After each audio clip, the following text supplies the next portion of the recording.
Hello everyone, I'm Olivia S. Benson and I am back. If you've been here before, you know that I'm the author of 2 books. One is For the Love of My Father, a spiritual guide for healing from the absence of a father. And the other one is Answers from Within, which is a spiritual guide for finding answers to work-life issues. But today I want to focus on Black History Month. And for the past few years, I've been writing an article for Black History Month. And this year, I've written an article, and the title of the article is Celebrating Black History Month Because You Can't Cover the Sun with a Finger. Now, this article came to be, the theme of the article came to me because a few years ago, I was on a tour bus in London, and the narrated tour came on and said, among many other things obviously, that England recognized that much of the wealth that it had accumulated was through exploitation and colonization across the world. And I was stunned to hear them sort of admit that, even though it wasn't Buckingham Palace admitting it or saying it, it was a tour bus. But it was very interesting to hear them admit something like that. And then, so first of all, I want you to please make sure and go read the article. It's on my website. Excerpts will be posted on Facebook and Instagram and all the other social media places. But go read the article because it's really about a day when America recognizes the value of the contributions that African Americans, enslaved African Americans, West Africans, who were brought here, kidnapped and brought here against their will, and the contributions that they made to this country. And the essence of it is, I would hope that one day America would say, yes, we recognize this is what happened, and we recognize the contributions that they have made. So I wanted to point out to you a couple of statistics. And this came from the National Museum of African American History and Culture. In 1860, the value assigned to enslaved African Americans was over $3 billion in 1860. Also in 1860, the value of cotton produced by enslaved African Americans was over $250 million. Much like any other empire, Greek, Roman, whatever, any other empire, and including the United Kingdom, the Europeans who came to America and became colonizers did what had always been done: loot, plunder, murder, rape, and accumulate wealth for their cause. And that was just the way that it was done back then. You know, we kind of move forward, and people like to say, oh, we just, it's time to move on, or whatever the case might be. And there is such a thing as moving on. But the issue at this point, and the subject of my article, is that it is important to give credit where credit is due. You can't cover the sun with a finger, because guess what? As much as you cover, the light will come out. And ultimately, that is the truth about what is going to happen with regards to the contributions of African Americans, enslaved African Americans, to the development of this country.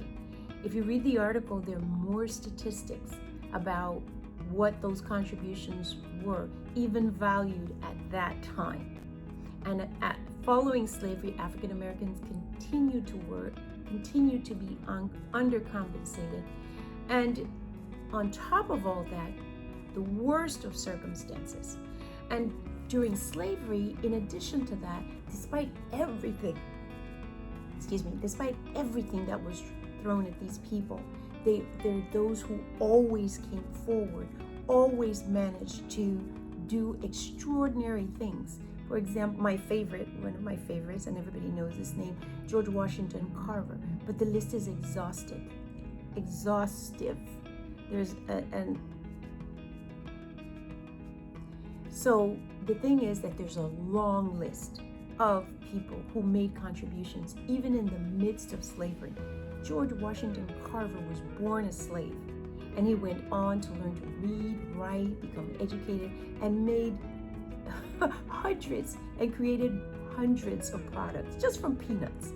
He was extraordinary by any account and born enslaved. Now, in addition to that, and this is something that sometimes people don't realize, there is also an extensive list of inventions created by African Americans while they were enslaved. And of course, what happened was that they never got credit, they never got compensated. Whatever they invented went to their owners. So these are people that in the midst of the worst circumstances are still coming forward, are still making contributions, are still making a difference. And if you've been here before, you know that for me, everything comes down to Jeff's God, energy, force, spirit. What you're talking about when you're talking about human beings are the creations of a creator. The creator is the creator of the universe, the galaxies, the stars, and everything on planet Earth. And that creator creates human beings with the capacity to do anything. And it's very interesting in America because when Barack Obama became president, it seemed that some people felt like it was impossible for a person of African descent to become president. I'm always entertained when people go, "Oh, a black person did that?" Like, well, what? You think that a black person, like God put a certain kind of brain in that person and a different kind of brain in that person? Is that what you think the creator of galaxies and stars and the entire universe does? That's not a possibility. The creator does not create caste of humans. It doesn't create one group of humans that has more capacity than the other.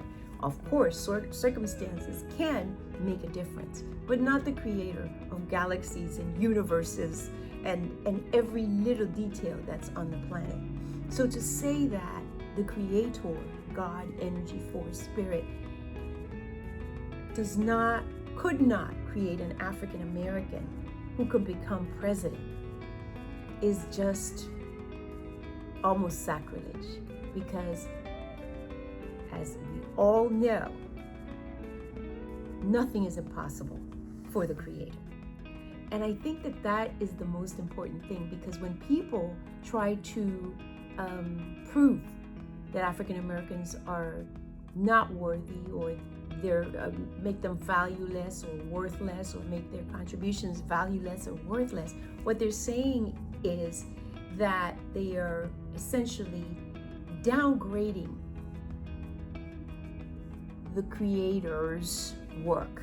They're downgrading the creator's work. And they're saying, the creator made different levels of people, and we're at the top and they are at the bottom. And there's no basis for that. The creator of galaxies and universes doesn't do things like that. So ultimately, even if you try to hide the truth, even if you try to hide the value, it can never, ever work. You put your finger up against the sun, and what you think from far away that you're doing something, but you know the light comes out all around. And that has been the case with African Americans, even in the worst circumstances. They have always risen above the barriers that were placed. And ultimately, what we have is that the creator cannot be outdone. The creator can't be outdone. So the creator, if there are barriers put up, and I call it send, but a barrier is put up, and next thing you know, a human of African descent who can break that barrier shows up. And that's always the case. You cannot win against the creator of the universe. God, energy, force, spirit can never be outdone. Now, timing is always an issue because people suffer while you're being oppressed. While barriers are in place, people suffer, and it isn't fair. But ultimately, the truth of the matter is that the creator of the universe can't be outdone. When you're fighting to prove the unworthiness and the inferiority of another human being, you're fighting against the creator of the universe. The article is called Celebrating Black History Month Because You Can't Cover the Sun with a Finger. It's on my website, oliviasbenson.com, and you all know I'm on social media, author Olivia S. Benson on Facebook, and I'm on YouTube. What else is there? YouTube, Instagram, TikTok, everywhere out there. So I'm celebrating with all my heart for all those who went before. I'm eternally grateful for what they did, and I celebrate the contributions of African Americans, the formerly enslaved African Americans, and freed African Americans down to this day. They're invaluable, and America would not have made it without them. Take care.